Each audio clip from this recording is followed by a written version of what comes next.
It seems like everybody's scrambling to learn how to keep up with AI. But what if the skills that actually mattered had nothing to do with how the technology works? If there's anything I've learned from my prior corporate era and now my small business era, it's that it's not necessarily the tools or the information that you have access to, but it's your ability to use them that makes the difference. I talk to a lot of founders or small business owners, whatever you like to call yourself, who are a little scared about all this AI adoption because they're still figuring out how to keep things moving on a business that hasn't even touched implementing AI. So I thought it would be useful today to talk about what skills I think are going to be most important in this AI revolution that actually have nothing to do with using the technology themselves. I know a lot of people have mixed feelings about this whole AI revolution that is moving so unbelievably quickly. What my individual decision has been is that I can see the enormous leverage that these types of tools are giving business owners of all shapes and sizes. And I am always trying to find ways that I can live the most beautiful, nourishing, but also functional life. And if this is a tool that can help me do that within reason, with guardrails, that's something that I certainly want to learn. It also doesn't hurt or help that I'm now an operations consultant for small businesses, and I think it kind of came with the job that it was something that I was going to decide to learn. But if you are of the belief, for ethical, environmental, or any other reason, that using AI is not for you, I totally respect that decision. We can just say that this video is for anybody that is intending to interact with the AI driven universe that we're all moving towards. Let's finally dive into the meta skills. The first meta skill that is going to be super important is a tolerance for change. I remember reading this back in like 2016, 2017 in a Thomas Friedman book. I can't remember the name of the book, but I will put it down in the show notes below. But I just remember he was talking about the rate of change, of transformation, and how often systems and even just like people's feelings about a new technology take time to catch up. The example given was like when the steam train was announced. A lot of people were scared of these like big loud things that were moving super quickly using steam to get across places. Eventually, a lot of people understood, oh my god, I can go see my family in like a day instead of 4 days, so maybe the steam train thing is worth it. And regulations around steam trains were able to sort of move their way through to prevent deaths and make sure everything was working correctly and all that good stuff. Then there was a period of time, and then the car was announced. And when the next level, call it hybrid cars or self-driving cars or rideshare, I guess rideshare more before self-driving cars, but you get the idea. The point that he made in this book was that historically, we have had enough time between one change and the next for not only the technology to evolve, but the regulation to evolve and consumer sentiment to sort of wrap our heads around these technological innovations to evolve before it's time to adjust to the next one. And frankly, that age is gone. In today's day and age, the amount of time between one change and another is happening so rapidly that neither the regulation nor the consumer sort of sentiment and comfort level has the time to catch up in a way that allows us to be comfortable. And so I'm not going to get the exact quote right. I should have looked up the quote before I started filming, but oh well. The book said something to the effect of the only change that we need to get adjusted to is the idea of constant change.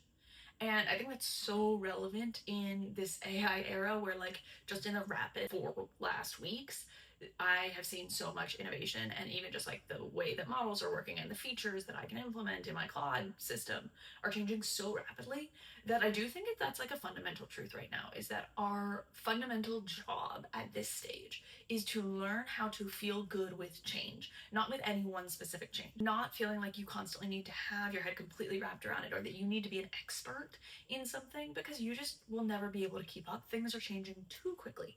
These are things I think we're going to have to get comfortable with, but if you can get a little bit more comfortable with that idea, then you won't feel such like volatility as a new innovation announces, or you see some YouTube video of somebody using XYZ in their business.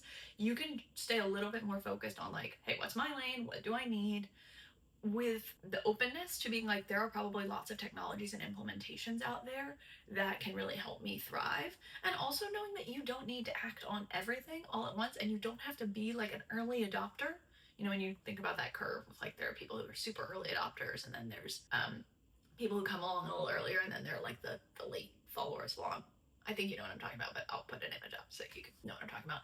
It's like you don't have to be at the very front of the technology curve every single time, but getting yourself on the earlier side probably has some competitive advantages. At this point, second meta skill that I think is going to make a huge difference in this sort of new AI rapid transformation era is a clear understanding of logic.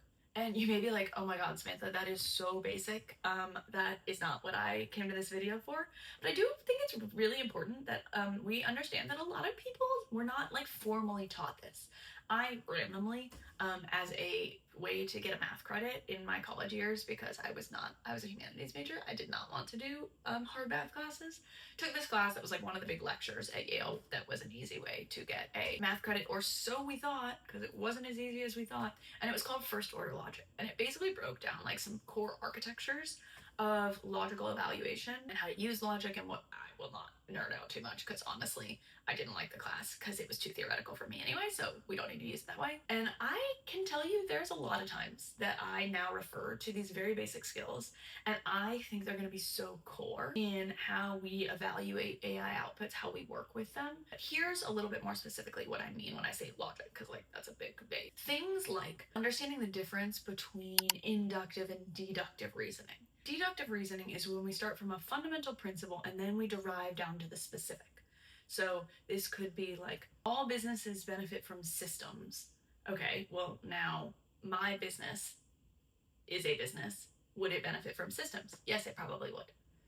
Inductive reasoning, on the other hand, is where you take a set of data points and then you come to the rule, to the conclusion.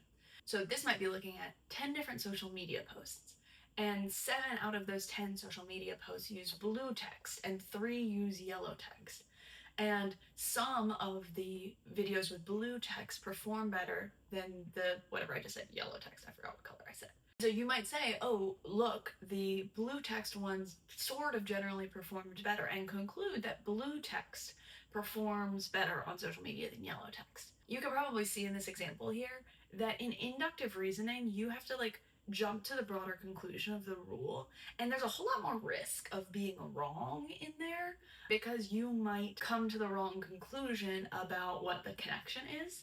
So even just like beginning to evaluate which style of reasoning are we doing, super valuable when you're evaluating big groups of data or when you're prompting generally, but especially in the age of AI.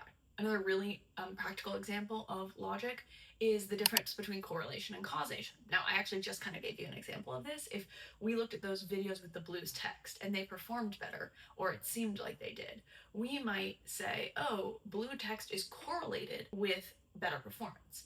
But what we haven't actually determined is causation. Did it actually cause the blue text? Did that cause good performance? And making the distinction between correlation and causation is so important in coming to the conclusion on anything.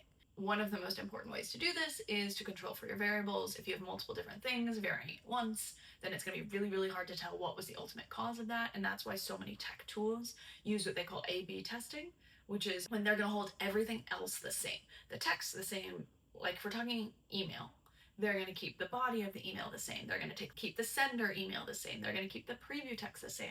But what they're going to change is the subject line, for example. But those A/B tests will be able to say, oh, look, the only thing that changed was the subject line. And so now we can confidently say that that was probably the cause of the change. So the distinction between correlation and causation is so huge when you're a business owner trying to make decisions, because if you had a drop in website traffic, understanding what the cause of that is going to be hugely important in deciding what the solution is.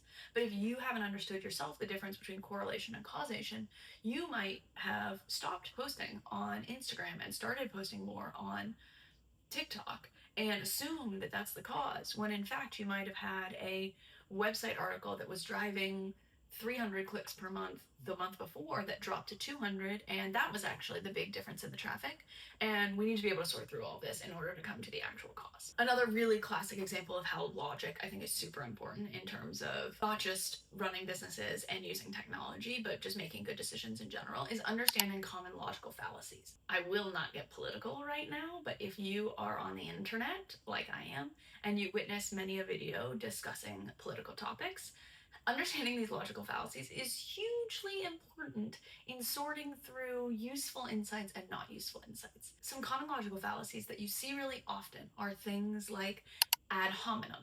Now, this is a intimidating name, I know, but what it basically means is attacking the person rather than attacking the argument. So if somebody were to make an argument, for example, about why your prices are too high, and they were to start telling you that you're a bad person and you're greedy for having prices that high, they're choosing to attack you, not the argument about your prices. One I use in day-to-day life all the time when I'm having silly little arguments with my boyfriend is about false dichotomy. So this would be an example of like, do you want to go for Chinese or do you want to stay home? I'm like, that's a false dichotomy because there are many other options. False, obviously meaning false. Dichotomy meaning two. Like when you are arbitrarily being asked to choose between two things, but it's actually not a two-thing choice, there are more options, that's a false dichotomy. And being able to spot that when somebody is pushing you into a decision between two things, when they're actually larger arguments, can get you out of a lot of binds. There are lots of other ones of these that can be like red herring, which is when somebody's trying to make an argument or you're trying to make an argument and somebody throws in something completely random but very emotionally inflammatory that you kind of like have to pay attention to. And it's basically to distract you from what's going on behind the scenes. It's also a literary tool. You can be telling stories and they'll put like something random and big and important to try to distract you from like that little nugget of the important theory or the mystery that you're trying to solve. So you like don't notice it because this red herring just popped into there. So if you're into romantasy like I am, it's interesting to pay attention. Like when in big moments, there's something big and dramatic happening that may or may not be super important to the story. You're like, what are we trying to draw our attention away from here? But in summary, having awareness for and understanding of these core logic principles can help you interact with the world in a smarter and more thoughtful way. And because you can see the world more clearly, you will gather information more successfully, you will evaluate information more successfully, and you will ultimately make better decisions. And this will obviously involve how you use AI, but also how you could use any broader technology or tool.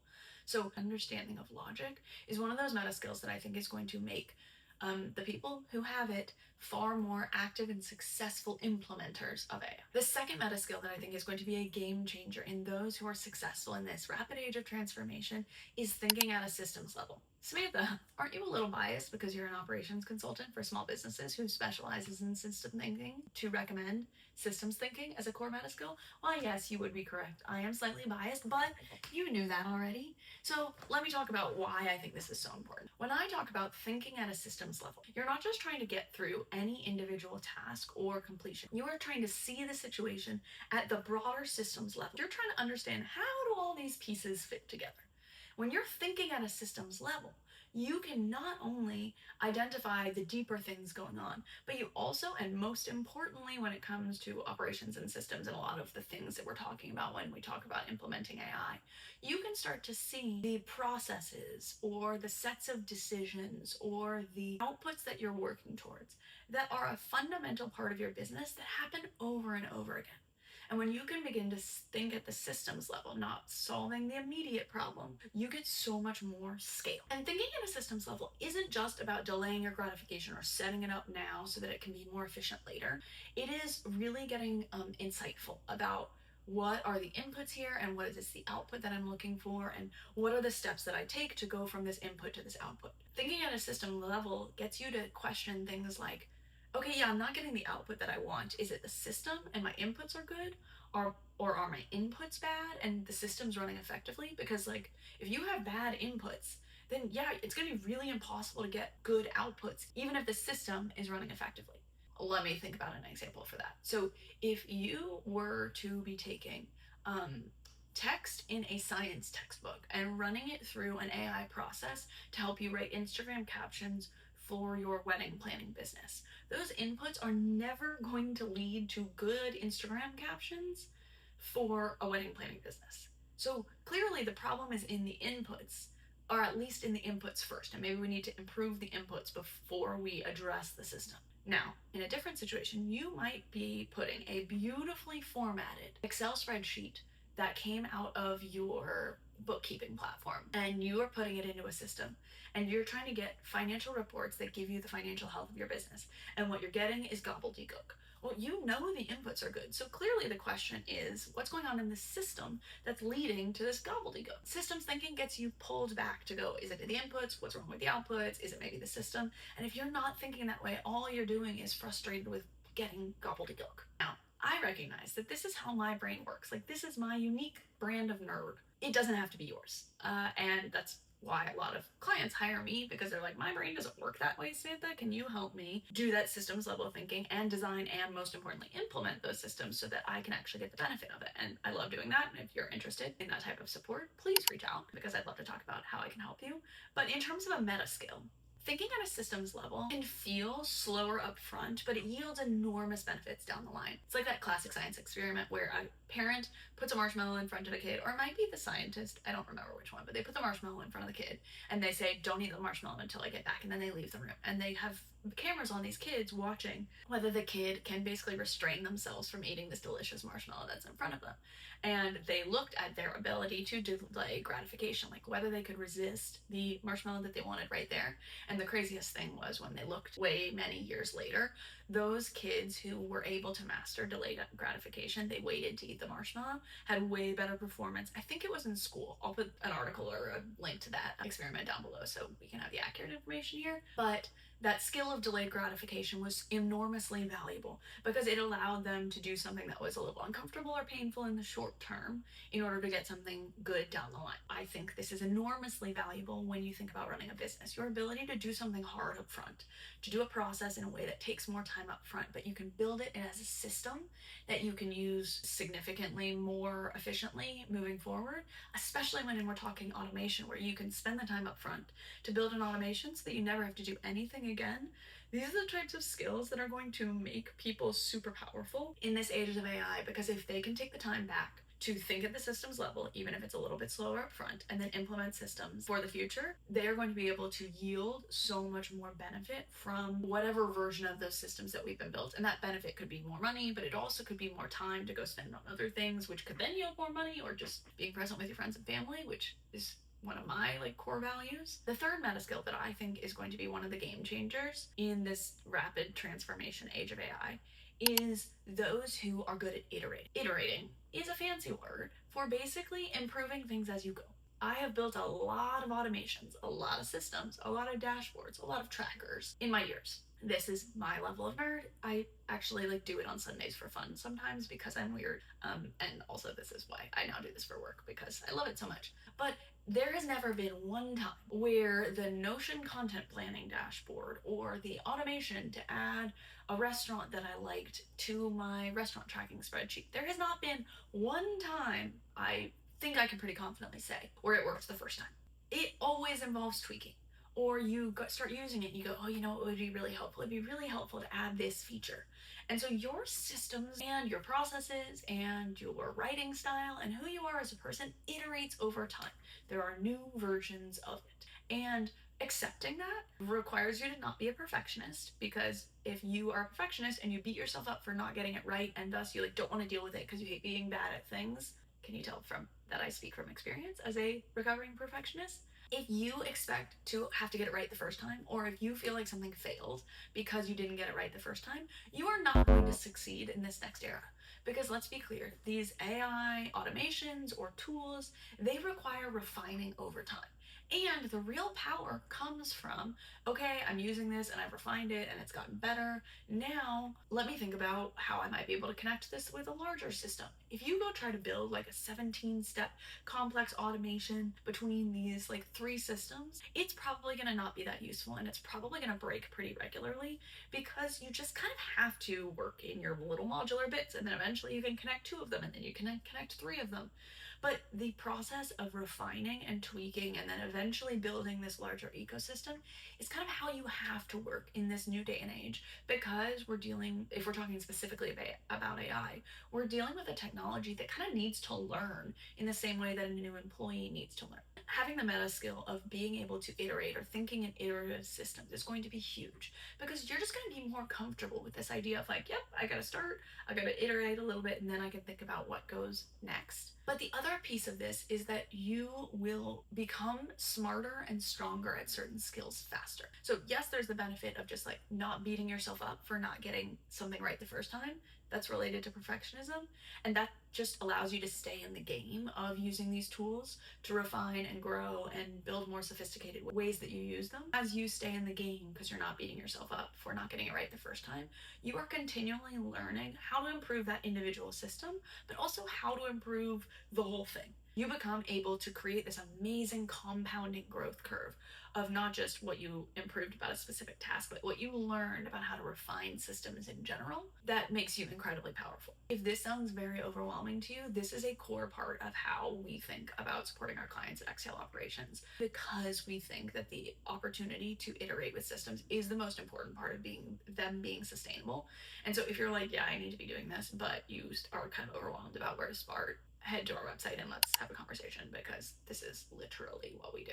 And the final meta skill that I think is going to be hugely important in this next era is change management. Change is just sort of status quo now. We just have to be comfortable with the fact that things are rapidly changing.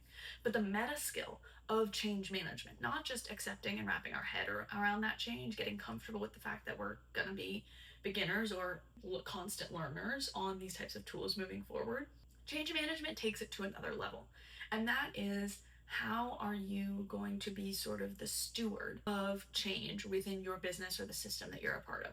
When you're the CEO of a small business, you can get comfortable with the fact that we need to evolve and change, and that you're never going to be like 100% confident in how to use that specific tool or what the new cutting edge thing that you need to be learning. But you also need to be smart in thinking about, how do you implement change in your business? How do you roll out a new system to employees if you have employees? Or even, what is the most important piece for us to change first? Like, what's the knife's edge that if we cut through there, it's going to make the biggest difference and it's going to make the rest of the transition easier? Or on the flip side, if we go in and try to change this thing and something goes wrong, that's going to be incredibly chaotic through the rest of the business. So maybe that's not the thing that we should do first. This is related to thinking at a systems level, because if you don't have a fundamental understanding of the systems of how your business works, then answering these types of questions and being a responsible change manager is going to be very hard for you. But I think the people who are able to think about things this way are going to be much more likely to be successful, because when they're thinking about interconnection of their tools or how they're using different AI models to run different functions, being able to think about the interconnectedness of all of these systems and identify what's the most effective way to navigate through changes are going to be the ones who are not just like constantly having to start from scratch or feel like they started a business because they loved flowers and wanted to be a floral designer, and all of a sudden they're now like IT support. This is also in terms of just management in general, knowing how to give direction, how to let somebody learn, when to let somebody fail, and when to intervene, are skills that managers have had to have for a long time, and that bad managers have in less quantity and good managers have in great quantities. So this skill is not unique to AI, but being a good manager will also help you manage AI. If you are good at giving directions in AI world, that's generally called prompts. If you need to give feedback, how do you let it learn? How do you teach AI what you like? These are skills that managers have had for a long time. Now, in this new era, we all have access to an employee that is our responsibility to manage, and their names are Claude, ChatGPT, or Perplexity, whichever ones you want to use. And learning how to manage them is a valuable skill that also, if you ever were to need to bring on a real life employee in your business, you're going to use that too. So just think it's all one big macro tie with a knot thing that will be incredibly valuable for you in this next era. So there you have it. If you have been stressed and overwhelmed about how to keep up with this AI transformation, my biggest advice to you would be not to focus on the specific technical skill, although it's incredibly valuable to be learning about it, and it's something that I'm constantly talking about with my clients.